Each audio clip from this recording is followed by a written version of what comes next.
So I decided to switch it up this week. I really hope this video makes you guys go nuts.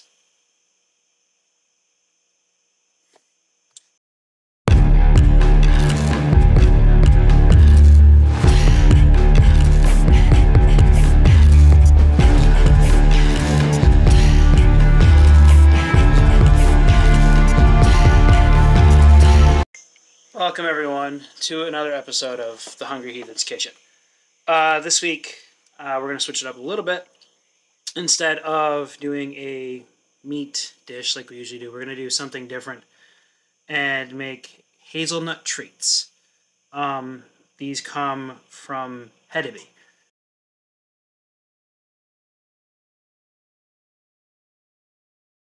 And I've got my cookbook right here because I want to share the history of the places that these foods come from with you guys, because I've read on them and it's quite fantastic.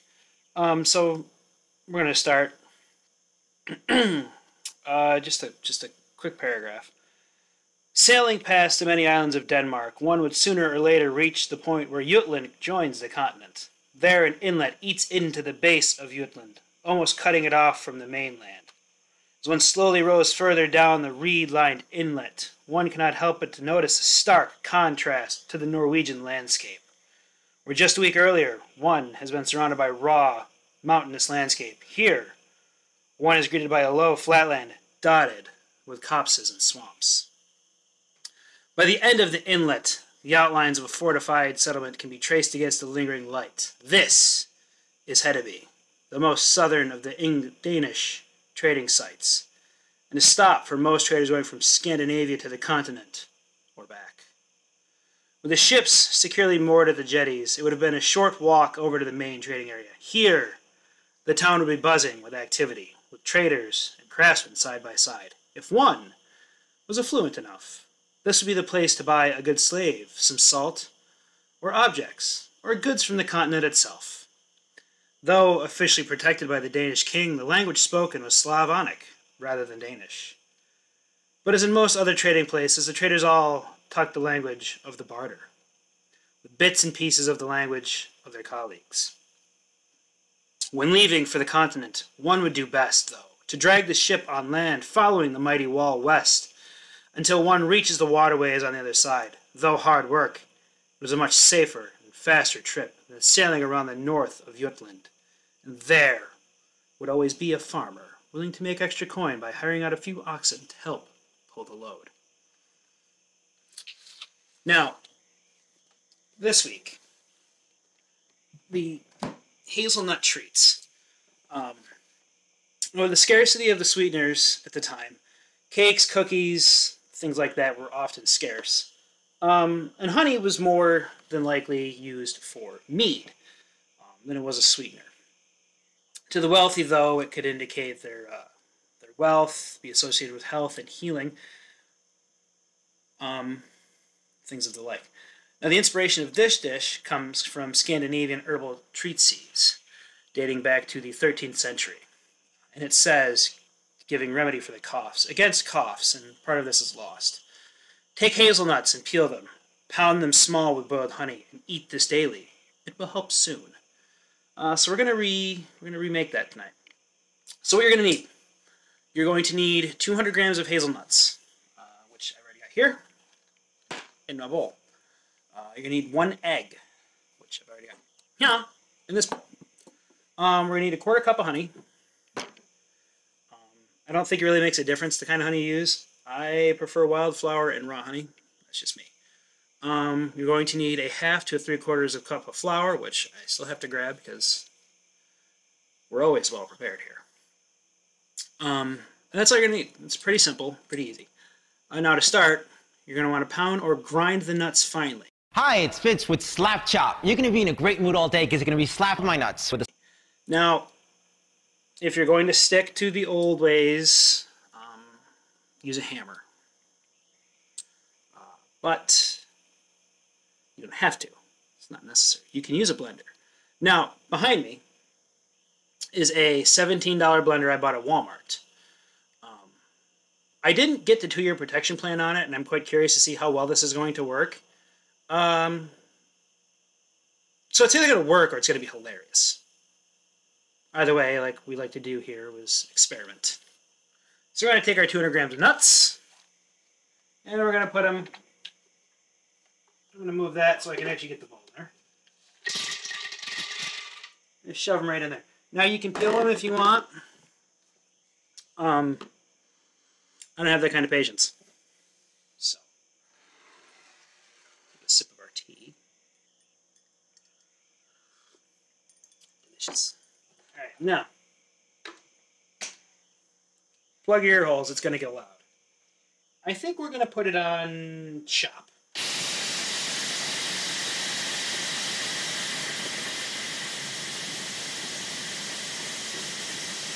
Make sure to liquefy.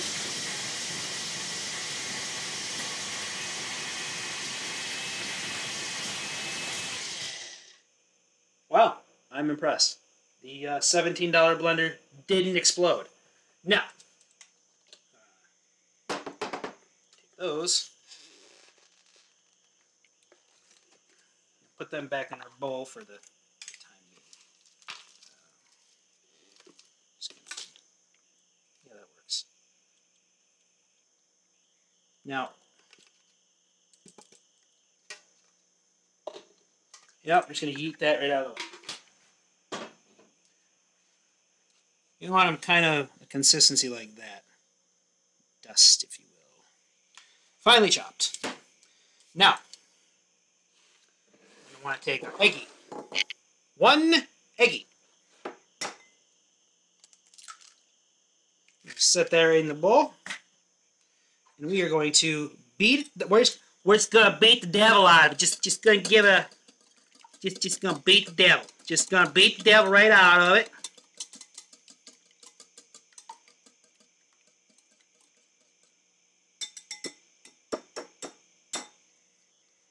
Yeet! I don't think I could have did that again if I wanted to. Yeah. Wipe the egg off our fingers. Because yolk's on me. Now, we're going to need a quarter cup of honey. Boing! I haven't opened this yet, so bear with me. Get it? Honey, bear. Oh, bother. Now, I have found that if you heat honey up, it does tend to pour a little better. Oh god, oh god, oh god, oh god, oh god! Alright, wait. I think we got it. Alright.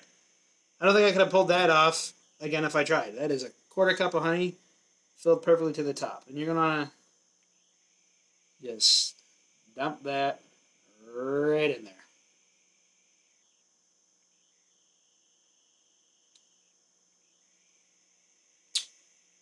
I love honey. I can't even pretend I don't. You know, while we're sitting here waiting for this to do its thing, and take this time to thank our sponsors, me, myself, and I. If you're interested in becoming a sponsor, I have no idea how to do that, so. Is that all of it? Good enough. Yeet! Oh, well, that one missed. Alright, try that again. Put that in there. Toss off the plate in the sink. This is why we can't have nice things. Now, because I refuse to open things the correct way. Put the plastic and the whole thing back together. Here we go. Alright. Now, mixing. I feel like I should have left the whisk over here.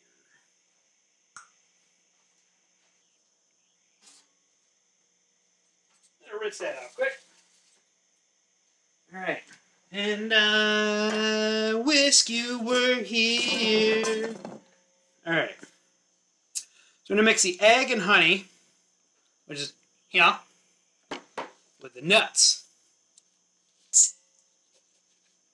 Now, whoop.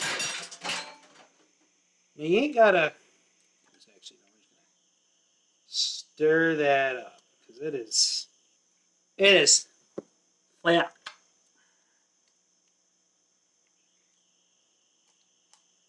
In hindsight, I probably just dump this all into the thing.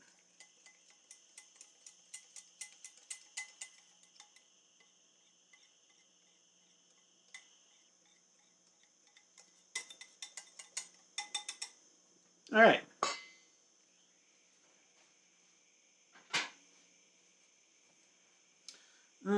Yeah, you know we're going to use a whisk because I have to add flour. So, I'm going to work this all together. Work it. It's not how that song goes, but. Now this might be a quicker video this week. I guess we'll see. Now, I need to go get the flour.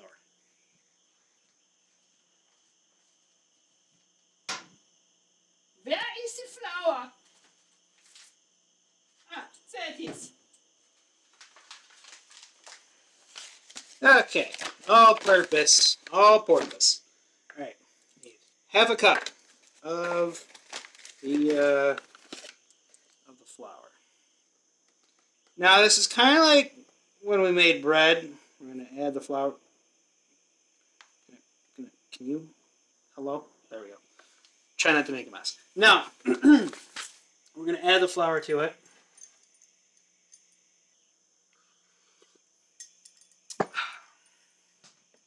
And we're going to just kind of work it in. Now the idea is to get it to a point where you can easily shape it in patties. I'm going to take my rings off because I'm not trying to get all the gunk stuck in them. All right. So now you're going to want to remember they're going to be in patty form. So you're going to want to work it all in, so you can easily shape it. Now you're going to want to firmly grasp this while you do this. Firmly grasp it in your hand.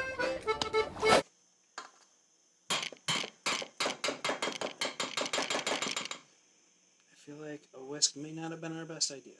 Because now I gotta kind of just shove my fingers in there to get that out. Okay. In hindsight, a wooden spoon probably would have been a better option here because unlike bread, yeah. Anyway, yeet. I think this is a wooden spatula. I've never seen a wooden spatula. Anyway, it's a Bodor. Just gonna kind of get in there. Now, you want to mix it up so you can form it easily into like patties. Now, if you're allergic to eggs, don't do this. You have a hazelnut allergy. Don't do this.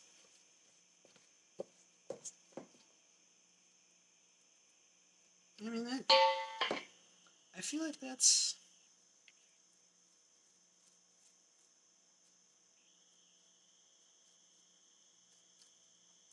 it's easily shaped. Okay, so you basically what you're going to want to do is you're going to want the consistency here where you can just kind of like cookies. You ever bake cookies before? That's kind of what you want. You want them kind of like the consistency of the cookie dough. Now, and turn our pan on low heat.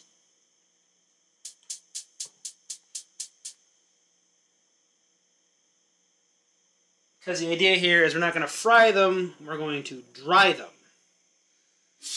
I know that doesn't sound all that appetizing. But I'll let that warm up quick. To wash some of the gunk off my hands. And we're going to take a sip of our tea.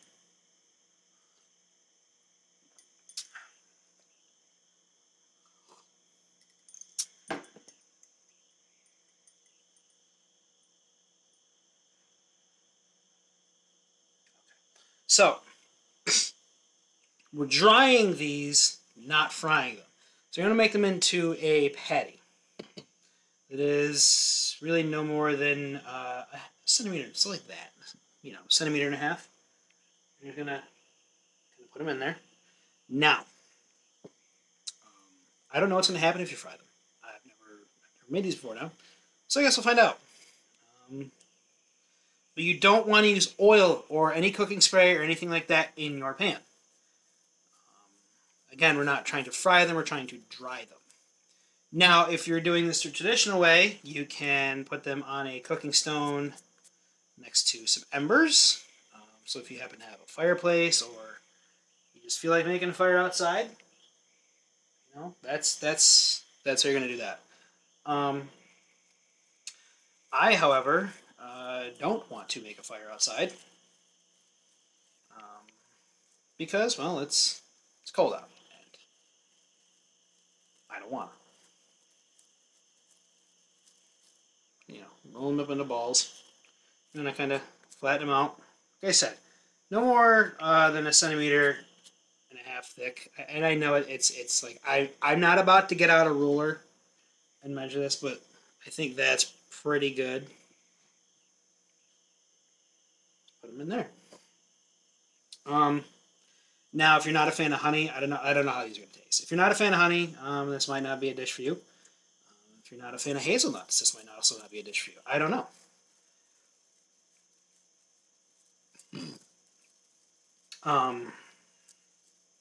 I feel like baking these wouldn't be a bad idea either, but I don't know.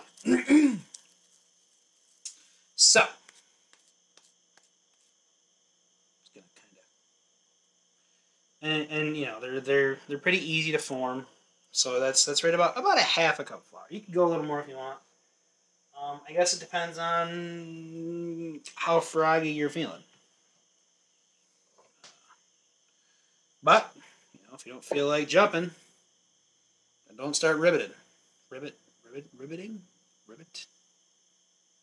Croak.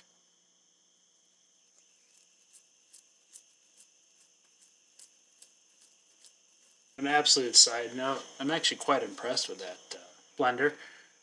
I picked it up earlier because it was $18, and I really needed something to chop the hazelnuts finely, but I didn't want to spend $100 on a food processor, so I figured, you know, what the hell, I'll just use a blender.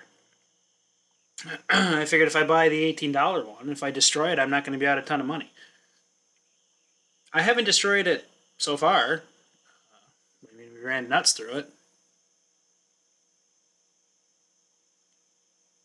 Take that how you want.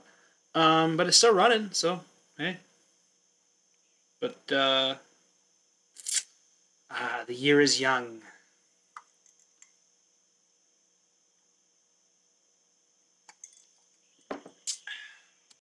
Alright guys, I think that one's definitely done. I don't think a little bit of browning on them's bad. Like I said, we're not trying to fry them here. We're just kind of trying to dry them out. So if you end up browning them a little bit, which I can't imagine it's too bad. So I'm gonna finish these up, and then we're gonna give them a shot. I'm gonna let them cool off first, obviously, and see how they come out. Okay, they're done. But they're still hot. So, because we don't live in ancient times and I have a refrigerator, I'm going to throw them in there real quick and cool them off. We'll be right back. Give these a shot. Okay, they're cooled off. Now, they're going to look a little well done. That's fine, because you want to dry them out. That's all you're doing here. Well, I guess we'll give it a shot, won't we?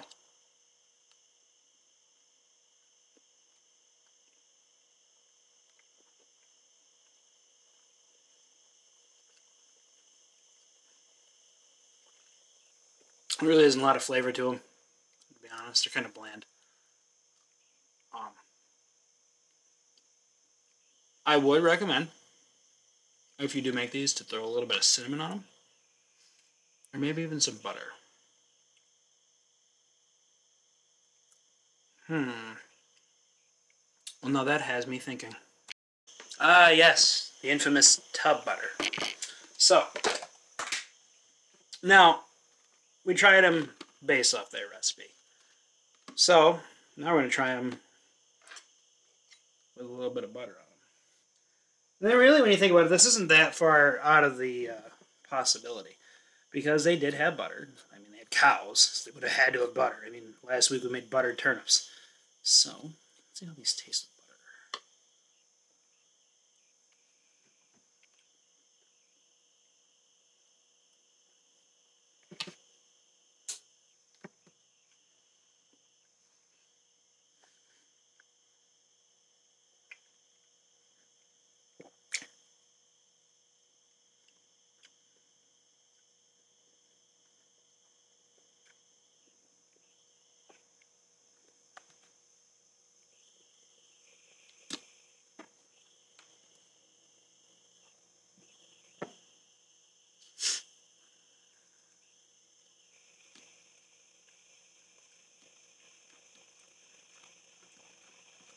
Try a hot one with butter on it.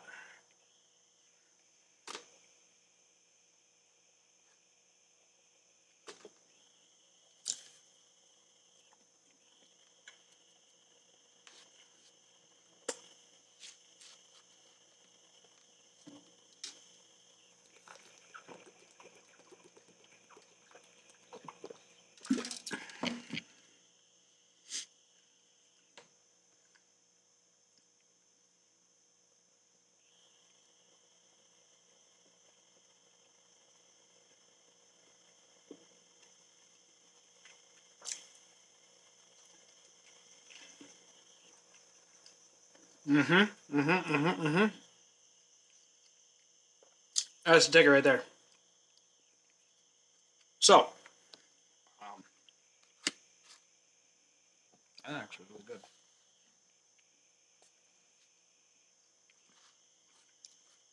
It's really hard to describe the flavor. Like, truthfully, but I definitely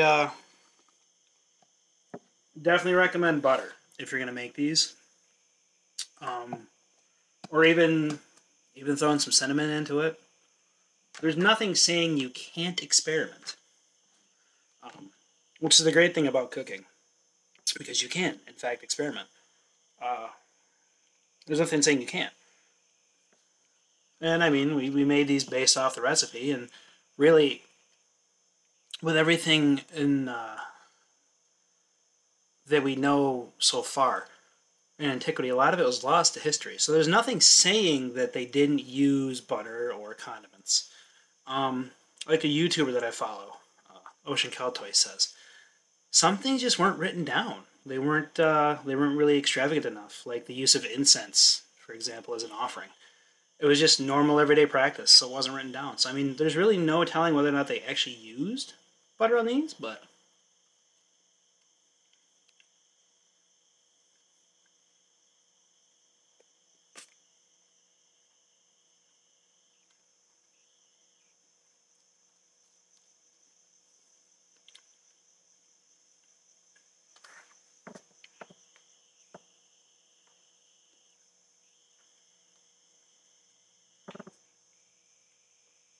the butter definitely adds to the flavor. So, that being said, don't be afraid to experiment. Don't be afraid to throw some butter on them. Don't be afraid to throw some cinnamon into the mix. With everything that we know, sometimes we have to reconstruct it from things that we find. And those things aren't always 100%. So, that being said, a lot of this is actually open to experimentation. That's the fun part of cooking. You can experiment. So, if you decide to give these a shot, let me know if you experimented or if you just made them flat out off of the recipe. Personally, I would put butter on them when they come out of the frying pan, for sure. But yeah, so like, share, comment, ring the damn bell. Let me know how it turns out, and we'll see you next time.